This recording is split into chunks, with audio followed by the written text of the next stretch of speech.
இல்லை கொஞ்சம் நேரம் ரெஸ்ட் எடுத்துட்டு போவான் முன்னாடி.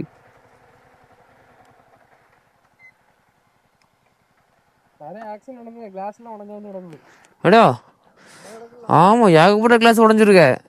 இந்த ரோடு பல சம்பவங்களை பார்த்துருக்க. அப்போ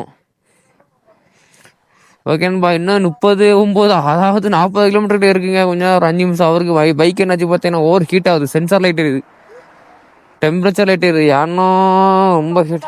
டெம்பரேச்சர் லைட் ஏன் எரியுது? டெம்பரேச்சர் லைட் எதுக்கு எரியுது? இப்போ ஓவர் ஹீட்டுங்க.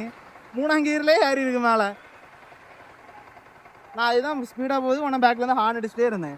4ஆம் கியர் 5ஆம் கியர்ல தான் வரேன். இதுல 3ஆம் கியர்ல ஏறினா எப்படி அவைடா? ஃபேன் ஓட தானே செய்யுது உனக்கு. அப்புறம் இன்ஜின் புது இன்ஜின்லால ஓவர் ஹீட் ஆகும்ல. அவன் சொன்னா ரகுல் சொன்னா ஓவர் ஹீட் ஆகும் அப்படிங்களா? ஓகே. நம்ம தலைவருக்கு வண்டி என்னாச்சு பார்த்தீங்கன்னா ஓவர் ஹீட் லைட் இருக்குங்க. ஏன்னா இப்போ தான் இந்த வண்டி இன்ஜின் ரெடி பண்ணியிருக்குங்க. ஸோ அதனால தாங்க ரொம்ப ஹீட் ஆகி இதாகுது. ஸோ அதனால் பிரச்சனை இல்லை. ஒரு 5 நிமிஷம் கூலர் பண்ணிவிட்டு பிரேக் எடுத்துகிட்டு போனால் தாங்க கரெக்டாக இருக்கும். கொஞ்சம் இன்ஜின் வார்ம் அப் குறையிட்டு. ஸோ இவரும் கொஞ்சம் ஹீட்டு குறைஞ்சோன்னா இன்னும் மேலே ஏறணுங்க. 40 கிலோமீட்டர் கிட்டே இருக்குது நண்பா. ஓகே நண்பா, இன்னும் போகும்போது மேலே கண்டினியூ பண்ணுறேன். ஆனால் 1000 தான் சொன்னோம். ஆனால் எப்படி இருக்குது பாருங்கள் நம்ம பீஸ்ட்டு.